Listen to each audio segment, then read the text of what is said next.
Hola, ¿qué tal? Bueno, miren, ahora quería presentarles eh, un problema frecuente, que es la ausencia de pruebas. Entonces, a ver, veamos. Nosotros somos cirujanos, entonces hay que cambiar, y lo he titulado así, Operando a velocidad COVID, ya que la presencia de esta pandemia ha conllevado a diversas circunstancias. Como el retraso de cirugías. ¿Ok?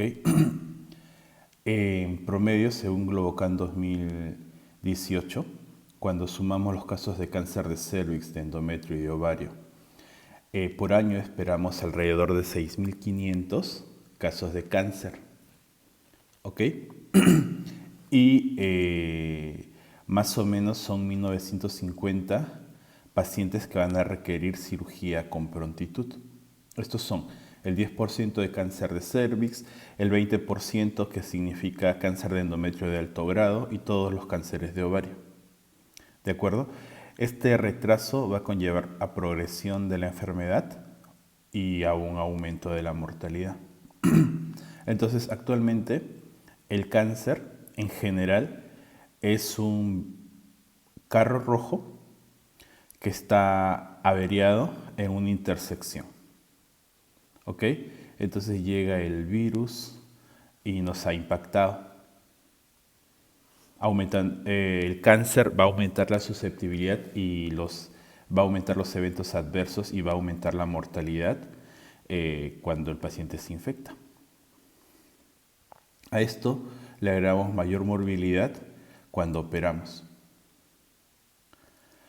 A esto le agregamos más morbilidad si adicionalmente debe de recibir quimioterapia o si adicionalmente debe recibir radioterapia.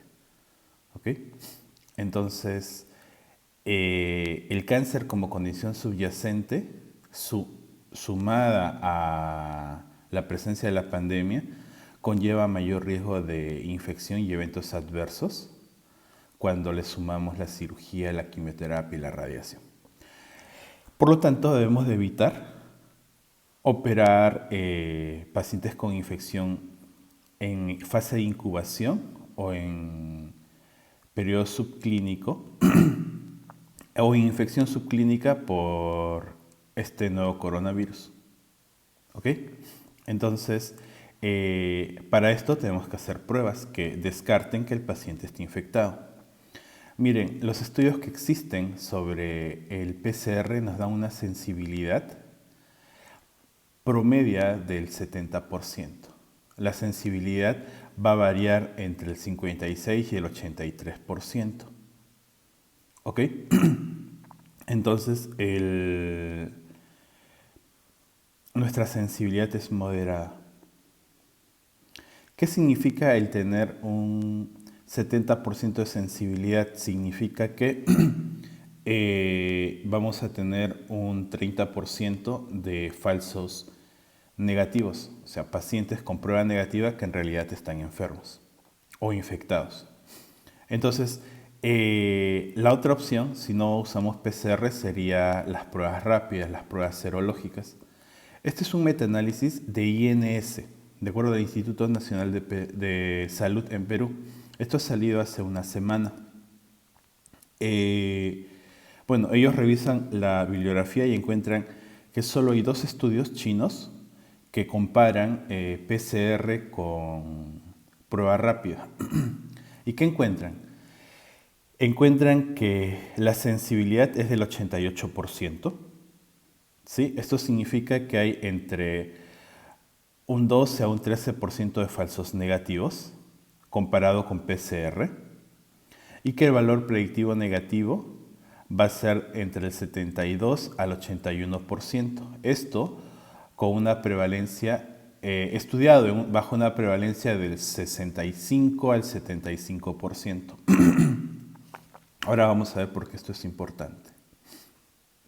Básicamente la premisa para operar es que no debemos de operar pacientes infectados. ¿ok? En fase subclínica o en fase o en periodo de incubación. Esto es para cirugías selectivas, obviamente, ¿sí? Entonces, por lo tanto, si no queremos operar pacientes infectados, tenemos que operar pacientes con resultados de pruebas negativas y para esto tenemos que interpretar las cosas. Todos los pacientes que van a ir a cirugía electiva deben de tener un tamizaje universal, ¿de acuerdo? Un despistaje universal para este nuevo coronavirus. Entonces, el primer objetivo sería maximizar la detección de los infectados. Esto es disminuir los falsos negativos.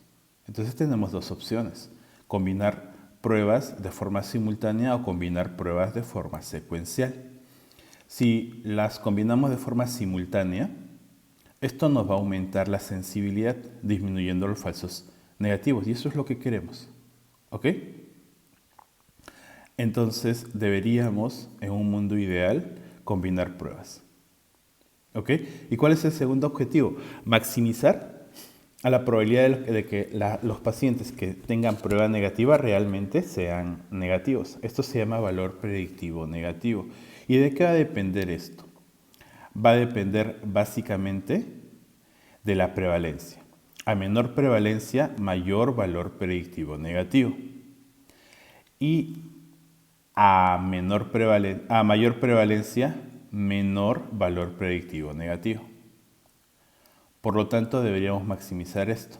Entonces, la pregunta es, ¿cuál es nuestra prevalencia? Lamentablemente no hay datos de prevalencia. ¿Ok? Este es un cuadro de CDC donde cogen todos los pacientes infectados con COVID, hospitalizados por COVID, y ven qué porcentaje tiene alguna condición subyacente. Y encuentra que el 40% tiene una condición subyacente. ¿Qué significa esto? Pero miren, no incluye cáncer. ¿Ok? ¿Qué significa esto? Que con 40% de prevalencia, ¿sí?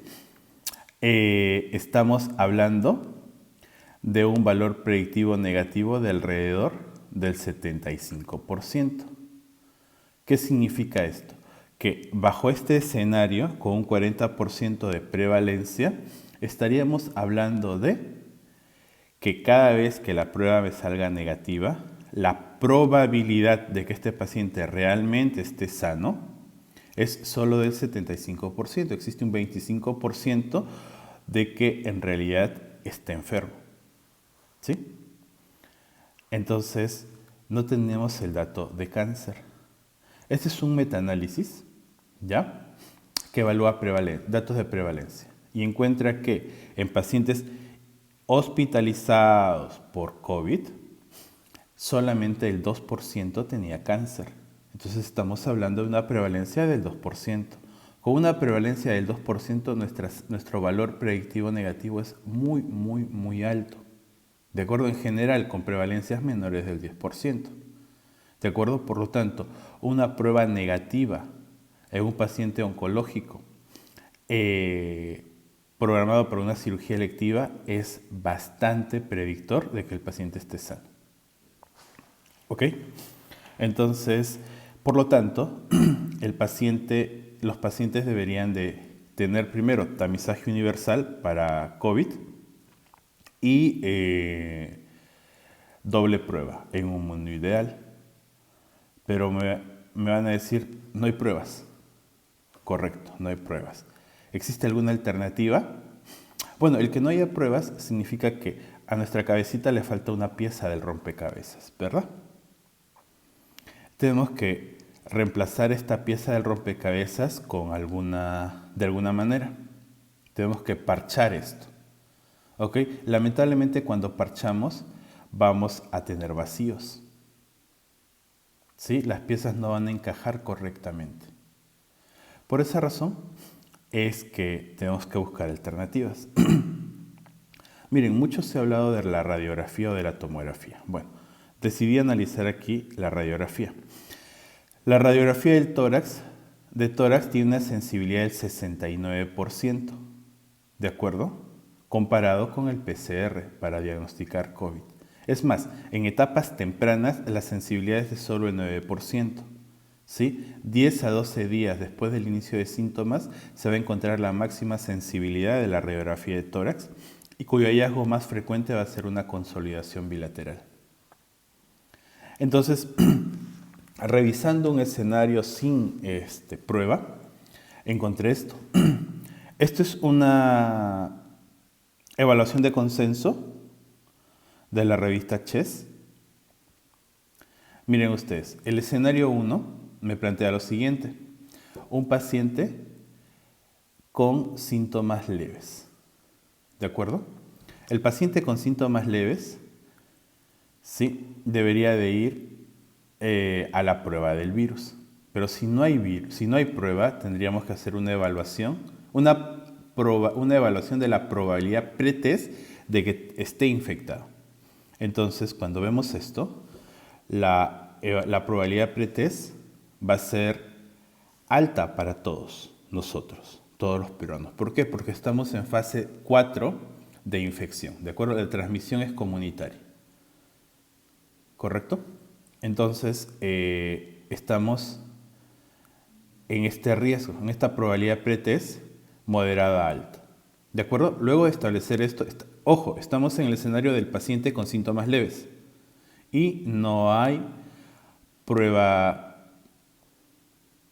serológica. Generalmente nuestros pacientes asintomáticos van a caer en esta categoría. ¿Ok? Luego tenemos que evaluar factores de riesgo para progresión.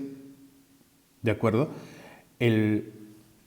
Los factores de riesgo para progresión van a ser edad avanzada, obesidad, enfermedad cardiovascular, diabetes, enfermedad pulmonar crónica, hipertensión, ¿sí? Inmunocomprometidos. Aquí vamos a hacer calzar al cáncer, o sea, nuestros pacientes van a tener riesgo de progresión de enfermedad. ¿Ok?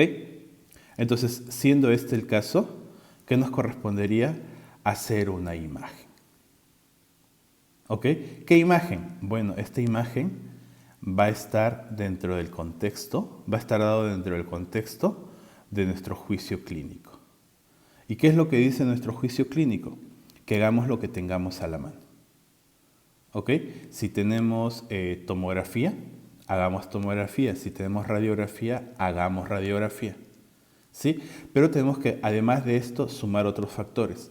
Que el paciente esté asintomático durante los últimos 7 días, que el paciente haya estado aislado durante los últimos 14 días, ¿sí? Y con esto podríamos ya bypassear o trabajar en un escenario sin COVID. ¿Ok?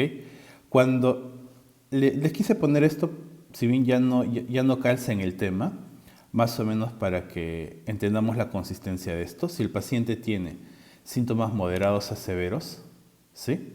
Nuevamente, evaluamos la disponibilidad de la prueba, pero independientemente de la prueba, si el paciente tiene síntomas moderados a severos, debe de ir a un estudio de imágenes. ¿Qué estudio de imágenes? El que haya, ¿de acuerdo? Idealmente debería ser una tomografía. ¿Sí? Este es el escenario 3, en el cual la prueba con la que se trabaja es la prueba rápida.